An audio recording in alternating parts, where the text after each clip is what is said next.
ಓಂ ಶಾಂತಿ. ಓಂ ಶಾಂತಿ. ನಾವೆಲ್ಲರೂ ಇವತ್ತು ಒಂದು ಬಹಳ ಆಳವಾದ ಮಂಥನಕ್ಕೆ ಸೇರ್ತಿದ್ದೇವೆ. ಒಂದು ಕ್ಷಣ ಕಣ್ಮುಚ್ಚಿ ಯೋಚನೆ ಮಾಡೋಣ ಅಲ್ವಾ? ಖಂಡಿತ. ಇದು ಬಹಳ ಮುಖ್ಯವಾದ ಸಮಯ. ನಮ್ಮೆಲ್ಲನ ಜೀವನದಲ್ಲಿ ಅನಿರೀಕ್ಷಿತವಾಗಿ ಒಮ್ಮೊಮ್ಮೆ ದೊಡ್ಡ ಕಷ್ಟದ ಬಿರುಗಾಳಿ ಅಪ್ಪಳಿಸುತ್ತೆ. ಆಗ ನಾವೇನ್ ಮಾಡ್ತೀವಿ ಅಂತ ಯೋಚಿಸ್ಬೇಕು. ನಿಜ. ಆ ಸಮಯದಲ್ಲಿ ನಾವು ಕುಸಿದು ಬೀಳ್ತೀವೋ ಅಥವಾ ಆ ಬಿರುಗಾಳಿಯ ಅಡಿಯಿಂದಲೇ ಒಂದು ಅದ್ಭುತವಾದ ನಿಧಿಯನ್ನ ಹೊರತೆಗೆಯುತ್ತೇವೋ ಅನ್ನೋದು ನಮ್ಮ ಆಂತರಿಕ ಸ್ಥಿತಿಯ ಮೇಲೆ ನಿಂತಿದೆ. ವ್ಯಕ್ತ ಮುರಳಿಯ ಆಳವಾದ ಮಂಥನ ಮಾಡಲಿದ್ದೇವೆ. ಇದರಲ್ಲಿ ಬಿರುಗಾಳಿ ಮತ್ತು ನಿಧಿಯ ಬಗ್ಗೆ ಬಹಳ ಅದ್ಭುತವಾದ ವಿಚಾರ ಅಡಗಿದೆ. ಹೌದು. ಆಧ್ಯಾತ್ಮಿಕ ವಿದ್ಯಾರ್ಥಿಗಳಾಗಿ ನಾವೆಲ್ಲರೂ ಇಂದಿನ ಈ ತರಗತಿಯಲ್ಲಿ ಸ್ವರಾಜ್ಯದ ರಿಸಲ್ಟ್ ಮತ್ತು 3 ಸಿಂಹಾಸನಗಳು ಅನ್ನೋ ಮುರಳಿಯ ಆಳಕ್ಕೆ ಹೋಗೋಣ. ಈ ಮುರಳಿಯಲ್ಲಿ ಬರೋ ಆ ಬಿರುಗಾಳಿ ಬಹುಮಾನ ಆಗುತ್ತಿದೆಯೇ ಅನ್ನೋ ಸಾಲನ್ನು ಕೇಳಿದಾಗ ನನಗೊಂದು ಹಳೆಯ ಪ್ರೇರಕ ಕತೆ ನೆನಪಾಗುತ್ತಿದೆ. ಓಹೋ, ಯಾವ ಕಥೆ ಅದು? ನೋಡಿ, ಒಂದು ಬಹಳ ವಿಶಾಲವಾದ ರಾಜ್ಯ ಇತ್ತು. ಆ ರಾಜ್ಯದ ರಾಜ ತುಂಬನೇ ಗಂಭೀರ ಮತ್ತೆ ಆಂತರಿಕವಾಗಿ ಅತ್ಯಂತ ಶಾಂತ ಸ್ವಭಾವದವನು. ಅಂದ್ರೆ ಅವನ ಸ್ವರಾಜ್ಯ ಬಹಳ ಗಟ್ಟಿಯಾಗಿತ್ತು ಅಂತ ಆಯ್ತು. ಖಂಡಿತ. ಒಮ್ಮೆ ಏನಾಗುತ್ತೆ ಅಂದ್ರೆ, ಆ ರಾಜ್ಯದ ಮೇಲೆ ಹಿಂದೆಂದೂ ಕಂಡರಿಯದಂತಹ ಭಯಂಕರ ಬಿರುಗಾಳಿಯೊಂದು ಅಪ್ಪಳಿಸುತ್ತೆ. ದೊಡ್ಡ ದೊಡ್ಡ ಮರಗಳೆಲ್ಲ ಧರೆಗುರುಳುತ್ತವೆ. ಅಬ್ಬಾ! ಆಗ ಪ್ರಜೆಗಳೆಲ್ಲ ಭಯಭೀತರಾಗಿ ಹಾಹಾಕಾರ ಮಾಡಿರ್ಬೇಕಲ್ವಾ? ಹೌದು. ಅರಮನೆಯ ಸುತ್ತಲಿನ ನೆಲ ಕೂಡ ಬಿರುಕು ಬಿಡುತ್ತೆ. ಪ್ರಜೆಗಳೆಲ್ಲ ಕಂಗಾಲಾಗ್ಬಿಡ್ತಾರೆ. ಆದ್ರೆ ಆ ರಾಜ ಮಾತ್ರ ತನ್ನ ಆಸನದಿಂದ ಸ್ವಲ್ಪವೂ ಕದಲುದಿಲ್ಲ. ತನ್ನ ಆಂತರಿಕ ಶಾಂತಿಯನ್ನೋ ಸ್ವರಾಜ್ಯವನ್ನು ಅವನು ಕಳೆದುಕೊಳ್ಳಲಿಲ್ಲ. ನಿಖರವಾಗಿ. ವಿಚಲಿತನಾಗದೆ ಆ ಪರಿಸ್ಥಿತಿಯನ್ನು ಅತ್ಯಂತ ಸ್ಥಿರ ಮನಸ್ಸಿನಿಂದ ಎದುರಿಸ್ತಾನೆ. ಬಾಹ್ಯ ಪ್ರಪಂಚದಲ್ಲಿ ಎಷ್ಟೇ ಅಶಾಂತಿ ಇದ್ರೂ ತನ್ನ ಹಿಡಿತ ಬಿಡೋದಿಲ್ಲ. ಇದು ಬಹಳ ಮುಖ್ಯವಾದ ಪಾತ್ರ ವಹಿಸುತ್ತೆ. ವಿಚಲಿತನಾಗದಿರೋದು ಅಂದ್ರೆ ಕಣ್ಮುಚ್ಚಿ ಕೂರೋದಲ್ಲ, ಆದ್ರೆ ಆಂತರಿಕ ನಿಯಂತ್ರಣವನ್ನು ಬಿಟ್ಟುಕೊಡದಿರೋದು. ಹೌದು. ಆ ಬಿರುಗಾಳಿ ನಿಂತ ಮೇಲೆ ಪ್ರಜೆಗಳಿಗೆಲ್ಲ ಒಂದು ದೊಡ್ಡ ಆಶ್ಚರ್ಯ ಕಾದಿರುತ್ತೆ. ಅದೇನಾಶ್ಚರ್ಯ? ಏನಾಯ್ತು ಅಲ್ಲಿ? ಆ ಬಿರುಗಾಳಿಯ ರಭಸಕ್ಕೆ ಎಲ್ಲೆಲ್ಲಿ ನೆಲ ಬಿರುಕು ಬಿಟ್ಟಿತ್ತೋ ಮತ್ತೆ ಮರಗಳು ಬೇರು ಸಹಿತ ಕಿತ್ತು ಬಂದಿದ್ವೋ, ಆ ಬಿರುಕಿನ ಅಡಿಯಲ್ಲಿ ಶತಮಾನಗಳಿಂದ ಅಡಗಿದ್ದ ಅಪಾರವಾದ ಚಿನ್ನ ಮತ್ತು ವಜ್ರಗಳ ನಿಧಿ ಹೊರಬಂದಿರುತ್ತೆ. ಹಾ, ಅಂದ್ರೆ ಆ ಬಿರುಗಾಳಿಯೇ ಆ ನಿಧಿಯನ್ನು ಹೊರತೆಗೆಯಲು ಕಾರಣವಾಯ್ತು ಅಂತಾಯ್ತು. ಖಂಡಿತ. ಆ ಬಿರುಗಾಳಿಯೇ ಬರದೇ ಇದ್ದಿದ್ರೆ ಆ ನೆಲ ಅಗೆಯಲ್ಪಡ್ತಿರ್ಲಿಲ್ಲ, ಆ ನಿಧಿ ಎಂದಿಗೂ ಸಿಗ್ತಲೇ ಇರಲಿಲ್ಲ ಅಲ್ವಾ? ಕಥೆ ಕೇಳಲು ಬಹಳ ರೋಚಕವಾಗಿದೆ. ಆದ್ರೆ ಇದರಿಂದ ನಮ್ಮ ದೈನಂದಿನ ಆಧ್ಯಾತ್ಮಿಕ ಜೀವನಕ್ಕೆ ಅನ್ವಯಿಸಿದಾಗ ಇದರ ಹಿಂದಿನ ಸೂಕ್ಷ್ಮ ವಿಜ್ಞಾನ ನಮ್ಗೆ ಅರ್ಥ ಆಗುತ್ತೆ. ಹೌದು. ಅಂದ್ರೆ ನಮ್ಮ ಆಂತರಿಕ ಸ್ವರಾಜ್ಯ, ನಮ್ಮ ಮನಸ್ಸು ಬುದ್ಧಿಯ ಮೇಲಿನ ಹಿಡಿತ ಗಟ್ಟಿಯಾಗಿದ್ರೆ ಹೊರಗಿನಿಂದ ಬರುವ ಟೀಕೆಗಳು ಅಥವಾ ವಿಘ್ನಗಳು ನಮ್ಮನ್ನ ನಾಶ ಮಾಡೋದಿಲ್ಲ.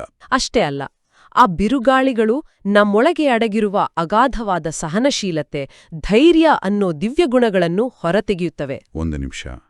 ಕಷ್ಟಗಳು ಬಂದಾಗ ಸಹಜವಾಗಿ ನಮಗೆ ದುಃಖ ಆಗುತ್ತೆ, ಕೋಪ ಬರುತ್ತೆ ಅಲ್ವಾ? ಅದು ಹೇಗೆ ಬಹುಮಾನ ಆಗಲು ಸಾಧ್ಯ? ನೋಡಿ, ದುಃಖ ಆಗೋದು ಸಹಜ ಗುಣ ಅಂತ ನಾವೇ ಭ್ರಮಿಸಿದ್ದೇವೆ. ಆದ್ರೆ ಅದು ನಮ್ಮ ಮೂಲಭೂತ ವಾಸ್ತವ ಅಲ್ಲ. ಅಂದ್ರೆ ನಮ್ಮ ನೈಜ ಸ್ವಭಾವ ಶಾಂತಿ ಅಂತನಾ? ಹೌದು. ಒಂದು ಬೃಹತ್ ಮರವನ್ನು ಕಲ್ಪಿಸಿಕೊಳ್ಳಿ. ಬಿರುಗಾಳಿ ಬಂದಾಗ ಯಾವ ಮರದ ಬೇರುಗಳು ಆಳವಾಗಿ ನೆಲದೊಳಗೆ ಇಳಿದಿವೆಯೋ ಆ ಮರ ಬೀಳೋದಿಲ್ಲ. ಬದಲಾಗಿ ಆ ಗಾಳಿಯ ಹೊಡೆತಕ್ಕೆ ಅದರ ಬೇರುಗಳು ಇನ್ನಷ್ಟು ಗಟ್ಟಿಯಾಗಿ ನೆಲವನ್ನು ಕಚ್ಚಿಕೊಳ್ತಾವಲ್ವಾ? ನಿಖರವಾಗಿ. ನಾವೆಲ್ಲರೂ ನಮ್ಮ ಶಾಂತಿ ಎಂಬ ಮೂಲ ಸ್ವಭಾವದಲ್ಲಿ ನೆಲೆಸಿದಾಗ ಕಷ್ಟಗಳು ಕೇವಲ ನಮ್ಮ ಆಂತರಿಕ ಶಕ್ತಿಯನ್ನು ಪರೀಕ್ಷಿಸುವ ಟೆಸ್ಟ್ ಪೇಪರ್ಗಳಾಗುತ್ತವೆ. ಆಹಾ. ಕಷ್ಟಗಳನ್ನು ಒಂದು ಪರೀಕ್ಷೆಯಾಗಿ ನೋಡಿದಾಗ ನಮ್ಮ ದೃಷ್ಟಿಕೋನವೇ ಸಂಪೂರ್ಣವಾಗಿ ಬದಲಾಗಿಬಿಡುತ್ತೆ. ಹೌದು. ಆ ಪರೀಕ್ಷೆಯಲ್ಲಿ ನಾವು ಪಾಸಾದಾಗ ಸಿಗುವ ಅದಮ್ಯ ಆತ್ಮವಿಶ್ವಾಸ ಮತ್ತು ಆಧ್ಯಾತ್ಮಿಕ ಶಕ್ತಿನೇ ನಮಗೆ ಸಿಗುವ ಅತಿದೊಡ್ಡ ಬಹುಮಾನ. ಇದೇ ಹಿನ್ನೆಲೆಯಲ್ಲಿ ಇಂದಿನ ಮುರಳಿಯ ಶೀರ್ಷಿಕೆಯನ್ನು ನೋಡೋಣ. ಶೀರ್ಷಿಕೆ: ಸ್ವರಾಜ್ಯದ ರಿಸಲ್ಟನ್ನು ಪರಿಶೀಲನೆ ಮಾಡಿಕೊಂಡು ಸ್ವಯಂನು ಪರಿವರ್ತನೆ ಮಾಡಿಕೊಳ್ಳಿ ಮತ್ತು ಅಖಂಡ ರಾಜ್ಯಕ್ಕೆ ಅಧಿಕಾರಿಯಾಗಿ. ಆದ್ರೆ ಈ ಸ್ವರಾಜ್ಯದ ರಿಸಲ್ಟ್ ಅನ್ನು ಪ್ರಾಯೋಗಿಕವಾಗಿ ಚೆಕ್ ಮಾಡೋದು ಹೇಗೆ ಅನ್ನೋದು ಬಹಳ ಮುಖ್ಯ. ಇದನ್ನೊಂದು ಆಧುನಿಕ ಉದಾಹರಣೆಯಿಂದ ನೋಡೋಣವಾ? ಆ ಫೈರ್ವಾಲ್ ಬಗ್ಗೆ ಹೇಳಿದ್ರಲ್ಲ. ಖಂಡಿತ. ನಾವು ಬಳಸುವ ಕಂಪ್ಯೂಟರ್ ನೆಟ್ವರ್ಕ್ಗಳಲ್ಲಿ ಫೈರ್ವಾಲ್ ಅನ್ನೋ ಭದ್ರತಾ ವ್ಯವಸ್ಥೆ ಇರುತ್ತೆ. ಅದರ ಕೆಲಸ ಏನಂದ್ರೆ ಅಂತರ್ಜಾಲದಿಂದ ಬರುವ ಯಾವುದೇ ಅಪಾಯಕಾರಿ ವೈರಸ್ಗಳನ್ನು ಒಳಗೆ ಬಿಡದೆ ತಡೆಯೋದು. ಹಾಗೆಯೇ ಒಬ್ಬ ದಕ್ಷ ವ್ಯವಸ್ಥಾಪಕ ತನ್ನ ಕಚೇರಿಯ ಆಡಳಿತವನ್ನು ಪ್ರತಿದಿನ ಹೇಗೆ ಪರಿಶೀಲಿಸುತ್ತಾನೆಯೋ ಹಾಗೆ ನಾವು ನಮ್ಮ ಮನಸ್ಸನ್ನು ಪರಿಶೀಲಿಸಬೇಕು. ಹೌದು. ನಮ್ಮ ಮನಸ್ಸು, ಬುದ್ಧಿ ಮತ್ತು ಸಂಸ್ಕಾರಗಳೇ ನಮ್ಮ ಸ್ವರಾಜ್ಯ. ಈ ಸ್ವರಾಜ್ಯಕ್ಕೆ ನಮ್ಮ ಜಾಗೃತಿ ಎಂಬ ಫೈರ್ವಾಲ್ ಇರಬೇಕು. ಯಾವ ಆಲೋಚನೆ ನನ್ನ ಮನಸ್ಸಿನೊಳಗೆ ಬರುತ್ತಿದೆ ಅದು ಶುದ್ಧವಾಗಿದೆಯೇ ಅಥವಾ ವ್ಯರ್ಥವಾಗಿದೆಯೇ ಎಂದು ಸದಾ ಪರಿಶೀಲನೆ ಮಾಡುವುದೇ ಸ್ವರಾಜ್ಯದ ರಿಸಲ್ಟ್ ಚೆಕ್ ಮಾಡುವುದು ಅಲ್ವಾ? ನಿಖರವಾಗಿ ಆಂತರಿಕ ಆಡಳಿತ ಸರಿಯಾಗಿದ್ದರೆ ಮಾತ್ರ ಭವಿಷ್ಯದ ಅಖಂಡ ರಾಜ್ಯದ ಅಧಿಕಾರ ಸಿಗ್ತದೆ ಅಂತ ಇದರ ಅರ್ಥ. ಈಗ ಮುರಳಿಯ ಸಾಲುಗಳ ಮೂಲಕ ಇದನ್ನ ಇನ್ನಷ್ಟು ಬಿಡಿಸಿ ನೋಡೋಣ. ಬಾಬಾ ಹೇಳ್ತಾರೆ, ಪ್ರತಿಯೊಬ್ಬ ಮಗುವೂ 3 ಸಿಂಹಾಸನಗಳಿಗೆ ಮಾಲೀಕರಾಗಿದ್ದೀರಿ. 1 ಸ್ವರಾಜ್ಯ ಸಿಂಹಾಸನ, 2 ಬಾಪ್ ದಾದಾರವರ ಹೃದಯ ಸಿಂಹಾಸನ, 3 ಭವಿಷ್ಯದ ಸಿಂಹಾಸನ. ಇಲ್ಲಿ ಈ 3 ಸಿಂಹಾಸನಗಳಿಗೂ ಬಹಳ ಆಳವಾದ ಸಂಬಂಧ ಇದೆ. ಬಾಬಾರವರು ಒಂದು ಸ್ಪಷ್ಟವಾದ ಕಾಲಾನುಕ್ರಮವನ್ನು ಇಲ್ಲಿ ನೀಡುತ್ತಿದ್ದಾರೆ. ಅಂದ್ರೆ ಮೊದಲು ಸ್ವರಾಜ್ಯ ಸಿಂಹಾಸನ, ಆಮೇಲೆ ಹೃದಯ ಸಿಂಹಾಸನ, ಆಮೇಲೆ ಭವಿಷ್ಯದ ಸಿಂಹಾಸನ ಅಲ್ವಾ? ಹೌದು. ಎಲ್ಲದಕ್ಕೂ ಅಡಿಪಾಯ ವರ್ತಮಾನದ ಸ್ವರಾಜ್ಯ ಸಿಂಹಾಸನ. ಅಂದ್ರೆ ನನ್ನ ಕಣ್ಣುಗಳು ಏನನ್ನು ನೋಡಬೇಕು, ನನ್ನ ಕಿವಿ ಏನನ್ನು ಕೇಳಬೇಕು ಅನ್ನೋದ್ರ ಮೇಲೆ ನನ್ನದೇ ನಿಯಂತ್ರಣ ಇರಬೇಕು. ಯಾರು ತಮ್ಮ ಈ ಕರ್ಮೇಂದ್ರಿಯಗಳ ಮೇಲೆ ವಿಜಯ ಸಾಧಿಸ್ತಾರೋ ಅವರ ಆಲೋಚನೆಗಳು ಅತ್ಯಂತ ಶುದ್ಧ ಮತ್ತು ಪವಿತ್ರವಾಗ್ತವೆ. ಖಂಡಿತ. ಬಾಬಾ ಹೇಳ್ತಾರೆ, ಆ ಶುದ್ಧತೆಯಿಂದಾಗಿ ಮಾತ್ರ ಅವರು ಪರಮಾತ್ಮನಿಗೆ ಹತ್ತಿರವಾಗುತ್ತಾರೆ. ಅಂದ್ರೆ ಬಾಪ್ದಾದಾರವರ ಹೃದಯ ಸಿಂಹಾಸನವನ್ನು ಗೆಲ್ಲುತ್ತಾರೆ. ಅಂದ್ರೆ ಪರಮಾತ್ಮನ ಪ್ರೀತಿಗೆ ಪಾತ್ರರಾಗಲು ಮೊದಲ ಹೆಜ್ಜೆ ನಮ್ಮನ್ನೇ ನಾವು ಗೆಲ್ಲುವುದು. ಹೌದು. ಮತ್ತು ಯಾರು ಈಗ ಪರಮಾತ್ಮನ ಹೃದಯದಲ್ಲಿ ಸ್ಥಾನ ಪಡೆಯುತ್ತಾರೋ ಅವರು ತಮ್ಮ ಶ್ರೇಷ್ಠ ಸಂಸ್ಕಾರಗಳ ಕಾರಣದಿಂದ ಭವಿಷ್ಯದ ಸತ್ಯಯುಗದ ಸಿಂಹಾಸನಕ್ಕೆ ಆಟೋಮ್ಯಾಟಿಕ್ ಆಗಿ ಹಕ್ಕುದಾರರಾಗುತ್ತಾರೆ. ನಮ್ಮ ಪ್ರತಿಯೊಂದು ಶುದ್ಧ ಹೆಜ್ಜೆಯು ಭವಿಷ್ಯದ ಸಿಂಹಾಸನದ ಮೆಟ್ಟಿಲುಗಳಾಗಿವೆ. ಆದರೆ ಈ ಆಂತರಿಕ ಸ್ವರಾಜ್ಯದಲ್ಲಿ ಒಂದು ಸಮಸ್ಯೆ ಇದೆ ಅಲ್ವಾ? ಯಾವ ಸಮಸ್ಯೆ ಅಂತ ಹೇಳ್ತಿದ್ದೀರಿ? ಬಾಬಾ ಹೇಳ್ತಾರೆ, ಭವಿಷ್ಯದಲ್ಲಿ ಒಂದೇ ರಾಜ್ಯವಿರುವಂತೆ ಈಗಲೂ ನಮ್ಮ ಮನಸ್ಸಿನಲ್ಲಿ ಪವಿತ್ರತೆ ಎಂಬ ಒಂದೇ ರಾಜ್ಯ ನಡೆಯುತ್ತಿದೆಯಾ ಎಂದು ಚೆಕ್ ಮಾಡಿಕೊಳ್ಳಿ ಅಂದು. ಬಾಬಾ ಹೇಳ್ತಾರೆ, ಒಂದು ರಾಜ್ಯಕ್ಕೆ ಬದಲಾಗಿ ಮಾಯೆಯ ಪ್ರಭಾವ ಬೀರುತ್ತಿಲ್ಲ ತಾನೇ ಅಂತ. ಪ್ರಶಂಸೆಯ ಪ್ರಭಾವ ಅಥವಾ ಅಶಾಂತಿ ನಮ್ಮ ಸ್ವರಾಜ್ಯದಲ್ಲಿ ಸುಖಶಾಂತಿಯನ್ನು ಕಸಿದುಕೊಳ್ಳುತ್ತಿಲ್ಲ ತಾನೇ ಅಂತ ಬಾಬಾ ಕೇಳ್ತಿದ್ದಾರೆ. ಇಲ್ಲಿ ನನಗೊಂದು ದೊಡ್ಡ ಸಂದೇಹ ಕಾಡುತ್ತಿದೆ. ಯಾರಾದ್ರೂ ನಮ್ಮನ್ನ ಹೊಗಳಿದಾಗ ನಮಗೆ ಖುಷಿಯಾಗ್ತದೆ, ಟೀಕಿಸಿದಾಗ ಬೇಸರವಾಗುತ್ತದೆ. ಪ್ರಶಂಸೆ ಸಿಕ್ಕಾಗ ಖುಷಿಪಡುವುದನ್ನು ಮಾಯೆಯ ಪ್ರಭಾವ ಅಂತ ಬಾಬಾ ಏಕೆ ಕರೆಯುತ್ತಿದ್ದಾರೆ? ನೋಡಿ, ಇದು ಬಹಳ ಆಳವಾಗಿ ಅರ್ಥ ಮಾಡಿಕೊಳ್ಳಬೇಕಾದ ವಿಚಾರ. ಪ್ರಶಂಸೆ ಸಿಕ್ಕಾಗ ಖುಷಿಪಡುವುದು ಮೇಲ್ನೋಟಕ್ಕೆ ಸಹಜ ಅನ್ನಿಸಬಹುದು. ಹೌದು, ಯಾರೇ ಆದ್ರೂ ಹೊಗಳಿದರೆ ಖುಷಿ ಪಡ್ತಾರೆ ತಾನೆ. ಆದ್ರೆ ಅದರ ಹಿಂದಿನ ಮನೋವಿಜ್ಞಾನ ಗಮನಿಸಿ. ನನ್ನ ಆಂತರಿಕ ಖುಷಿ ಬೇರೆಯವರು ಆಡುವ ಹೊಗಳಿಕೆಯ ಮಾತಿನ ಮೇಲೆ ನಿಂತಿದೆ ಅಂದ್ರೆ ನನ್ನ ಮನಸ್ಸಿನ ರಿಮೋಟ್ ಕಂಟ್ರೋಲ್ ಬೇರೆಯವರ ಕೈಯಲ್ಲಿದೆ ಎಂದರ್ಥ ಅಲ್ವಾ? ಓ, ಅಂದ್ರೆ ಅವ್ರು ಹೊಗಳಿದ್ರೆ ನಾನು ಸಂತೋಷದ ತುದಿಗೆ ಹೋಗ್ತೇನೆ, ಅವ್ರು ಬೈದ್ರೆ ನಾನು ದುಃಖದ ಪ್ರಪಾತಕ್ಕೆ ಬೀಳ್ತೇನೆ ಅಂತಾಯ್ತು. ಖಂಡಿತ. ಬಾಬಾ ಹೇಳ್ತಾರೆ, ಇದನ್ನೇ ಮಾಯೆಯ ಸೂಕ್ಷ್ಮ ಪ್ರಭಾವ ಅಂತ. ನಮ್ಮ ಸ್ವರಾಜ್ಯದಲ್ಲಿ ಕೇವಲ ಪವಿತ್ರತೆ ಮತ್ತು ಶಾಂತಿ ಎಂಬ ಒಂದೇ ಲಾ ಅಂಡ್ ಆರ್ಡರ್ ಇರಬೇಕು. ಅಬ್ಬಾ, ನಮ್ಮ ಮನಸ್ಸಿನ ರಿಮೋಟ್ ಕಂಟ್ರೋಲ್ ಬೇರೆಯವರ ಕೈಗೆ ಕೊಡುವುದು ಇಷ್ಟು ಅಪಾಯಕಾರಿ ಅಂತ ಈಗ ಅರ್ಥ ಆಗ್ತಿದೆ. ಹೌದು. ಬಾಹ್ಯ ಪ್ರಪಂಚದ ಹೊಗಳಿಕೆ ತೆಗಳಿಕೆಗಳು ನಮ್ಮ ಆಂತರಿಕ ಸಮತೋಲನವನ್ನು ಕದಡಬಾರದು. ಅದು ಕದಡಿದರೆ ಅಲ್ಲಿ ಮಾಯೆಯ ಆಡಳಿತ ಶುರುವಾಗಿದೆ ಎಂದರ್ಥ. ಇದೇ ಸಂದರ್ಭದಲ್ಲಿ ಆ ಬಿರುಗಾಳಿಯ ವಿಷಯ ಮತ್ತೆ ಬರುತ್ತೆ. ಬಾಬಾ ಹೇಳ್ತಾರೆ, ವಿಘ್ನ ಅಥವಾ ಬಿರುಗಾಳಿ ಬಂದ್ರೆ ಅದು ಬಹುಮಾನ ಆಗುತ್ತಿದ್ಯಾ ಎಂದು ಚೆಕ್ ಮಾಡ್ಕೊಳ್ಳಿ. ಬಾಬಾ ಹೇಳ್ತಾರೆ, ಪ್ರತಿದಿನ ಯಾರು ತಮ್ಮ ಚಾರ್ಟ್ ಚೆಕ್ ಮಾಡ್ಕೊಳ್ತಾರೋ ಅವರು ಪರಿವರ್ತನೆಯಾಗ್ತಾರೆ ಅಂತ. ಬಾಬಾ ಹೇಳ್ತಾರೆ, ಸಮಯದ ಸೂಚನೆ ಸ್ಪಷ್ಟವಾಗಿದೆ, ಮನುಷ್ಯರ ಮನಸ್ಸಿನಲ್ಲಿ ಚಿಂತೆ ಹೆಚ್ಚಾಗಿದೆ, ಆದರೆ ನಮಗೆ ಪ್ರಭು ಚಿಂತನೆ ಇದೆ ಅಂತ. ಹೌದು. ನಾವೆಲ್ಲರೂ ಚಾರ್ಟ್ ಬರೆಯುವ ಬಗ್ಗೆ ಪದೇ ಪದೇ ಕೇಳ್ತೀವಿ, ಆದ್ರೆ ದೈನಂದಿನ ಜೀವನದಲ್ಲಿ ಇದನ್ನ ಅಳವಡಿಸಿಕೊಳ್ಳೋದು ಬಹಳ ಮುಖ್ಯ. ಆದರೆ ಬೆಳಗಿನಿಂದ ಸಂಜೆವರೆಗೂ ಕಚೇರಿ, ಮನೆ ಅಂತ ಸುಸ್ತಾನಿರ್ತೀವಿ. ರಾತ್ರಿ ಮಲಗುವಾಗ ಮತ್ತೆ ಪೆನ್ನು ಪುಸ್ತಕ ಹಿಡಿದು ಚಾರ್ಟ್ ಬರೆಯೋದು ಕಷ್ಟ ಅನಿಸಲ್ವಾ? ಸುಮ್ನೆ ಮನಸ್ಸಿನಲ್ಲಿ ಯೋಚಿಸಿದ್ರೆ ಸಾಲ್ದೆ. ಮನಸ್ಸಿನಲ್ಲಿ ಯೋಚಿಸುವುದು ಒಳ್ಳೆಯದೇ, ಆದರೆ ಚಾರ್ಟ್ ಬರೆಯುವುದು ಕೇವಲ ಒಂದು ಸಾಂಪ್ರದಾಯಿಕ ಆಚರಣೆಯಲ್ಲ, ಅದೊಂದು ಪ್ರಬಲವಾದ ಮಾನಸಿಕ ಅಸ್ತ್ರ. ಅಂದ್ರೆ ಅದು ನಮ್ಮ ಮಿದುಳಿಗೆ ಒಂದು ಸ್ಪಷ್ಟವಾದ ಬ್ಲೂಪ್ರಿಂಟ್ ಕೊಡುತ್ತೆ ಅಂತಾನ? ಹೌದು. ರಾತ್ರಿ ಮಲಗುವ ಮುನ್ನ ನಮ್ಮ ಮಿದುಳು ಗ್ರಹಿಸುವ ಸ್ಥಿತಿಗೆ ಬಂದಿರತ್ತೆ. ಆ ಸಮಯದಲ್ಲಿ ಬರೆಯುವಾಗ ನಮ್ಮ ಉಪಪ್ರಜ್ಞೆ ಒಂದು ರೀಸೆಟ್ ಪ್ರಕ್ರಿಯೆಗೆ ಒಳಪಡುತ್ತೆ. ಎಲ್ಲಿ ತಪ್ಪಾಯ್ತು, ನಾಳೆ ಆ ತಪ್ಪನ್ನು ಹೇಗೆ ಮಾಡದಿರಬಹುದು ಅಂತ ಸ್ಪಷ್ಟವಾಡುತ್ತೆ. ಯಾರೋ ಪ್ರತಿದಿನ ಚಾರ್ಟ್ ನೋಡ್ತಾರೋ ಅವರ ಹಳೆಯ ಕೆಟ್ಟ ಸಂಸ್ಕಾರಗಳು ತಾನಾಗೆ ಉದುರು ಹೋಗ್ತಾವಲ್ವಾ? ಖಂಡಿತ. ಪ್ರಪಂಚದ ಜನರು ನಾಳೆ ಏನಾಗುತ್ತದೆಯೋ ಎಂತ ಚಿಂತೆಯಲ್ಲಿ ಮುಳುಗಿರುವಾಗ ನಮ್ಮ ಮಿದುಳು ಚಾರ್ಟ್ ಬರೆಯುವ ಮೂಲಕ ಪ್ರಭು ಚಿಂತನೆಯಲ್ಲಿ ಲೀನವಾಗಿ ರಿಲ್ಯಾಕ್ಸ್ ಆಗಿರುತ್ತೆ. ಚಿಂತೆಯಿಂದ ಪ್ರಭು, ಚಿಂತನೆಯೆಡೆಗೆ ಸಾಗುವ ಈ ಪ್ರಯಾಣದಲ್ಲಿ ಸಮಯದ ಮಹತ್ವ ಬಹಳ ಇದೆ. ಬಾಬಾ ಹೇಳ್ತಾರೆ, ಈಗ 1 ಸೆಕೆಂಡ್ 1 ಘಂಟೆಗೆ ಸಮಾನವಾಗಿದೆ. ಅಂತಿಮ ಪೇಪರ್ ಯಾವುದೇ ಸಮಯದಲ್ಲೂ ಬರಬಹುದು. ಬಾಬಾ ಹೇಳ್ತಾರೆ, ಖುಷಿಯ ಹಾಗೆ ಯಾವುದೇ ಔಷಧಿ ಇಲ್ಲ, ಖುಷಿಯ ಖಜಾನೆಯನ್ನು ಹಂಚಿದಷ್ಟು ಹೆಚ್ಚಾಗ್ತದೆ ಅಂತ. ಸಮಯ ಎಷ್ಟು ವೇಗವಾಗಿ ಓಡ್ತಿದ್ದೆ ಅಂತ ನಾವೆಲ್ಲರೂ ನೋಡ್ತಿದ್ದೀವಿ. ಈ ಖುಷಿಯ ಖಜಾನೆಯನ್ನು ಹಂಚುವ ವಿಚಾರ ಬಂದಾಗ ನಮ್ಮೆಲ್ಲರ ಕಣ್ಣು ಮುಂದೆ ಬರುವುದು ಬ್ರಹ್ಮತಂದೆ ಮತ್ತು ಜಗದಂಬ ಮಮ್ಮರವರ ಜೀವನವೇ ಅಲ್ವಾ? ಅದರಲ್ಲಿ ಯಾವುದೇ ಅನುಮಾನ ಇಲ್ಲ. ನಮಗೆ ಸ್ವಲ್ಪ ಹಣದ ಕೊರತೆಯಾದ್ರೆ ಮುಖ ತಕ್ಷಣ ಸಣ್ಣದಾಗತ್ತೆ. ಆದರೆ ಯಜ್ಞದ ಆರಂಭದ ದಿನಗಳನ್ನು ಒಮ್ಮೆ ನೆನಪಿಸ್ಕೊಳ್ಳಿ. ಹೌದು, ಸಿಂಧ್ ಹೈದರಾಬಾದ್ನಲ್ಲಿ ನಡೆದ ಆ ಬೆಗ್ಗರಿ ಪಾರ್ಟ್ ಸಮಯವನ್ನು ನೆನಪಿಸ್ಕೊಂಡ್ರೆ ರೋಮಾಂಚನ ಆಗತ್ತೆ. ಇಡೀ ಸಮಾಜವೇ ಅವರ ವಿರುದ್ಧ ನಿಂತಿತ್ತು. ಆರ್ಥಿಕವಾಗಿ ಊಟಕ್ಕೂ ಕಷ್ಟಪಡುವಂಥ ಪರಿಸ್ಥಿತಿ ಬಂದಿತ್ತು. ಎಷ್ಟೋ ಬಾರಿ ಕೇವಲ ರೊಟ್ಟಿ ಮತ್ತು ಮಜ್ಜಿಗೆಯ ಊಟ ಅಷ್ಟೇ. ಆದರೂ ಬಾಬಾ ಮತ್ತು ಮಮ್ಮರವರ ಮುಖದಲ್ಲಿ ಆ ದೈವಿ ಮಂದಹಾಸ ಎಂದಾದರೂ ಕಳೆಗುಂದಿತ್ತಾ? ಇಲ್ಲ. ಎಂಥ ಬಿರುಗಾಳಿಯಲ್ಲೂ ಅವರು ಖುಷಿಯ ಖಜಾನೆಯನ್ನು ಮುಚ್ಚಿಡ್ಲಿಲ್ಲ.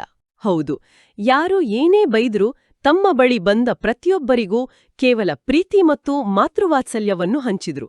ಅದೇ ಅವರ ಅತಿದೊಡ್ಡ ಆಧ್ಯಾತ್ಮಿಕ ಶಕ್ತಿ. ಲೌಕಿಕ ಸಂಪತ್ತನ್ನು ಹಂಚಿದ್ರೆ ಖಾಲಿಯಾಗುತ್ತೆ, ಆದರೆ ಆಂತರಿಕ ಖುಷಿಯನ್ನು ಹಂಚಿದಷ್ಟು ಅದು ದ್ವಿಗುಣವಾಗುತ್ತೆ ಅಲ್ವಾ? ಮಮ್ಮ ಮತ್ತು ಬಾಬಾ ಆ ಕಠಿಣ ಪರಿಸ್ಥಿತಿಯಲ್ಲೂ ಎಲ್ಲರ ಬಗ್ಗೆ ಕರುಣೆ ಇಟ್ಕೊಂಡಿದ್ರಿಂದಲೇ ಇಂದು ಇಡೀ ವಿಶ್ವಕ್ಕೆ ಅವರು ಆಶಾಕಿರಣವಾಗಿದ್ದಾರೆ. ಕರುಣೆ ಅನ್ನೋ ಪದ ಬಹಳ ಮುಖ್ಯ. ಬಾಬಾ ಹೇಳ್ತಾರೆ, ದೇಶ ವಿದೇಶದ ಮೂಲೆ ಮೂಲೆಗೂ ಉತ್ಸಾಹದಿಂದ ತಂದೆಯ ಸಂದೇಶ ಕೊಟ್ಟಿರೋದಕ್ಕೆ ಬಾಬ್ದಾದ ಶುಭಾಶಯ ತಿಳಿಸುತ್ತಿದ್ದಾರೆ. ಯಾರಿಗೂ ಸಂದೇಶ ಸಿಗಲಿಲ್ಲ ಎಂಬ ದೂರು ಇರಬಾರ್ದು.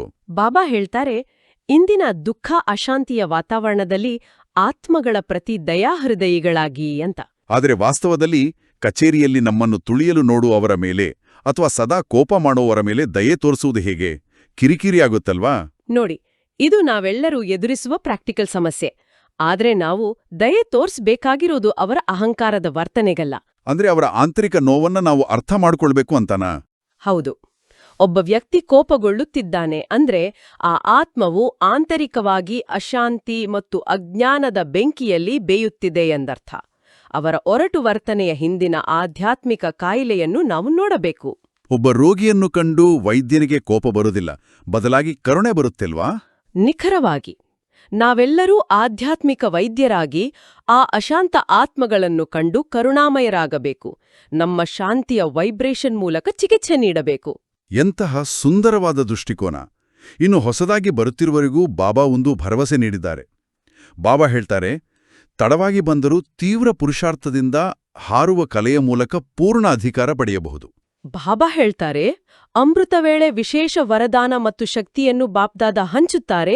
ಯಾರು ಇದನ್ನು ಸ್ವೀಕರಿಸುತ್ತಾರೋ ಅವರು ತೀವ್ರ ಪುರುಷಾರ್ಥಿಗಳಾಗುತ್ತಾರೆ ಮತ್ತು ವಾಹ್ ಮಗು ವಾಹ್ ಎಂಬ ಸರ್ಟಿಫಿಕೇಟ್ ಪಡೆಯುತ್ತಾರೆ.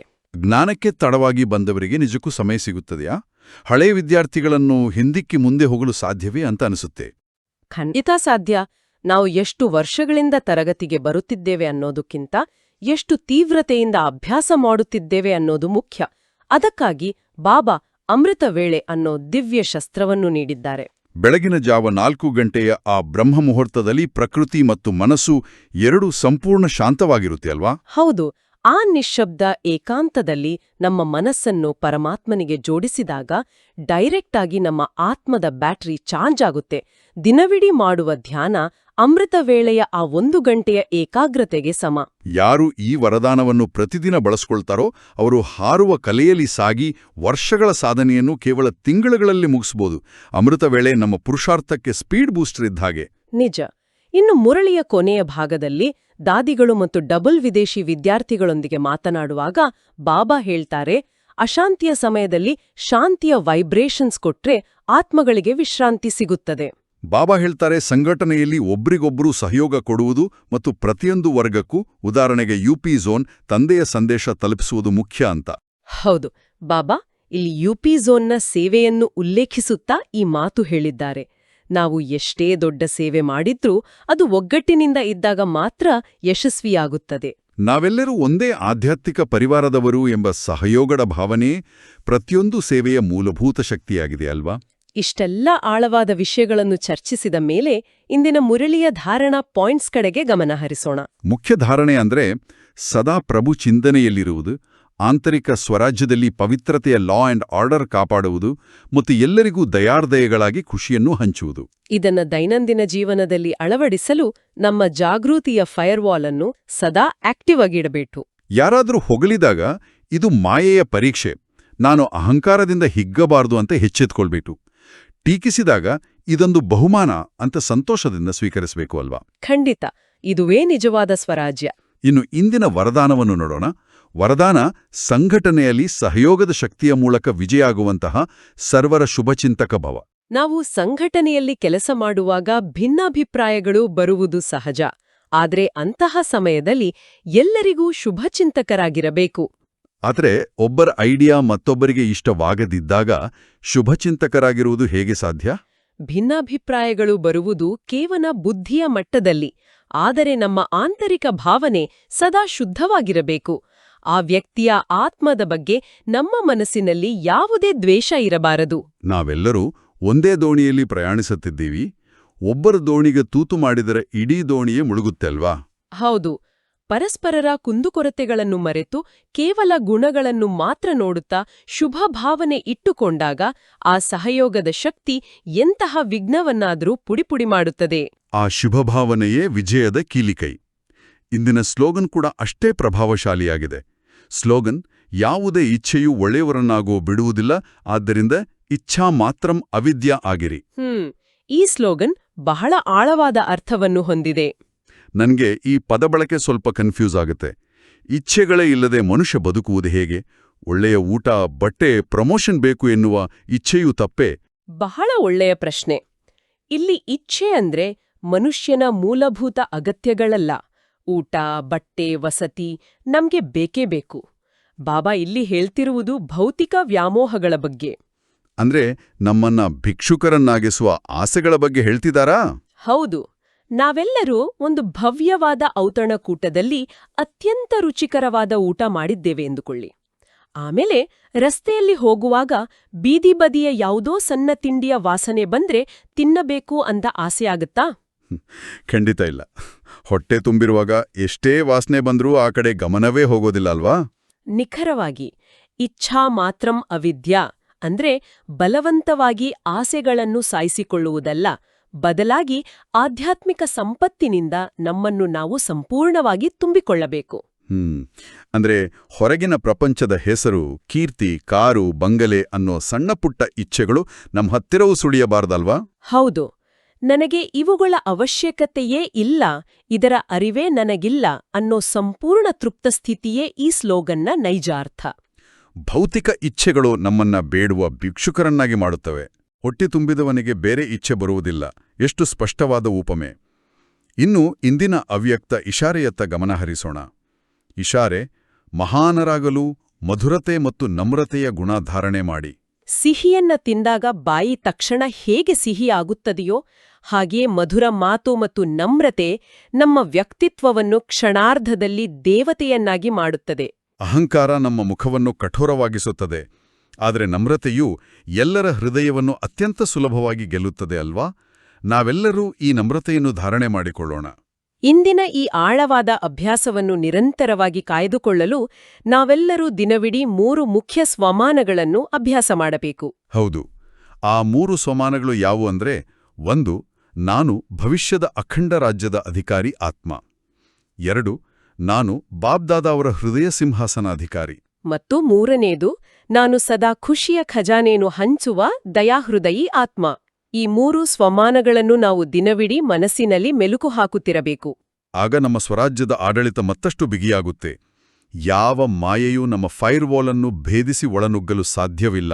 ಮತ್ತು ಈ ಮುರಳಿಯ ಆಧಾರದ ಮೇಲೆ ನಾವೆಲ್ಲರೂ ಕಡ್ಡಾಯವಾಗಿ ಮಾಡಬೇಕಾದ ಮನೆಗೆಲಸ 2 ಇವೆ. ಹೌದು. ಮೊದಲನೆಯದು, ಪ್ರತಿದಿನ ರಾತ್ರಿ ಮಲಗುವ ಮುನ್ನ ನಮ್ಮ ಆಂತರಿಕ ಚಾರ್ಟನ್ನು ತಪ್ಪದೆ ಚೆಕ್ ಮಾಡುವುದು. ಇದು ವಾರಕ್ಕೊಮ್ಮೆ ಮಾಡುವ ಕೆಲಸವಲ್ಲ, ಪ್ರತಿದಿನ ಕಡ್ಡಾಯವಾಗಿ ಮಾಡಲೇಬೇಕು. ಖಂಡಿತ. ನಮ್ಮ ಆಲೋಚನೆಗಳ ರೀಸೆಟ್ ಪ್ರಕ್ರಿಯೆ ಪ್ರತಿದಿನ ರಾತ್ರಿ ನಡೆಯಲೇಬೇಕು. ಇನ್ನು 2ನೇದು, ನಮ್ಮ ಸಂಪರ್ಕಕ್ಕೆ ಬರುವ ಪ್ರತಿಯೊಬ್ಬರಿಗೂ ನಮ್ಮ ನಯನಗಳಿಂದ ಕೇವಲ ಶಾಂತಿ ಮತ್ತು ಖುಷಿಯ ಅನುಭವ ಮಾಡಿಸುವುದು. ಕಚೇರಿಯ ಸಹೋದ್ಯೋಗಿಗಳಿರಬಹುದು ಅಥವಾ ಮನೆಯವರಾಗಿರಬಹುದು, ನಮ್ಮ ಮುಖವನ್ನು ನೋಡಿದ ತಕ್ಷಣ ಅವರ ಆಯಾಸವೆಲ್ಲ ಮರೆತು ಹೋಗುವಂತಿರಬೇಕು ಅಲ್ವಾ? ಇಂದಿನ ಈ ಸುಂದರ ತರಗತಿಯನ್ನು ಮುಕ್ತಾಯಗೊಳಿಸುವ ಮುನ್ನ ನಾವೆಲ್ಲರೂ ಒಂದು ಆಳವಾದ ಚಿಂತನೆಯನ್ನು ನಮ್ಮೊಂದಿಗೆ ಕೊಂಡೊಯ್ಯೋಣ. ಖಂಡಿತ. ಆ ಪ್ರಚೋದನಾತ್ಮಕ ಚಿಂತನೆ ಏನು ಅಂತ ಹೇಳಿ. ಇಂದು ನಮ್ಮ ಸ್ವಂತ ಮನಸ್ಸಿನ ಮತ್ತು ಸಂಕಲ್ಪಗಳ ಮೇಲಿನ ಸ್ವರಾಜ್ಯದ ಗುಣಮಟ್ಟವು ಭವಿಷ್ಯದ ಇಡೀ ವಿಶ್ವದ ಶಾಂತಿಯುತ ಆಡಳಿತವನ್ನು ಹೇಗೆ ನಿರ್ಧರಿಸುತ್ತದೆ ಎಂಬುದರ ಬಗ್ಗೆ ಇಂದು ಏಕಾಂತದಲ್ಲಿ ಕುಳಿತು ಆಳವಾಗಿ ಯೋಚಿಸಿ. ನಿಮ್ಮೊಳಗಿನ ಪ್ರತಿಯೊಂದು ಶುದ್ಧ ಸಂಕಲ್ಪವೂ ಈ ಅಶಾಂತ ವಿಶ್ವವನ್ನು ಬದಲಾಯಿಸುವ ಶಕ್ತಿ ಹೊಂದಿದೆ ಎಂಬುದನ್ನು ಮರೆಯದಿರಿ. ಹೌದು, ನಿಮ್ಮ ಆಂತರಿಕ ಶಾಂತಿಯೇ ಭವಿಷ್ಯದ ವಿಶ್ವಶಾಂತಿಯ ಏಕೈಕ ಅಡಿಪಾಯ. ಬಹಳ ಅದ್ಭುತವಾದ ಅಂತಿಮ ನುಡಿ. ಓಂ ಶಾಂತಿ. ಓಂ ಶಾಂತಿ.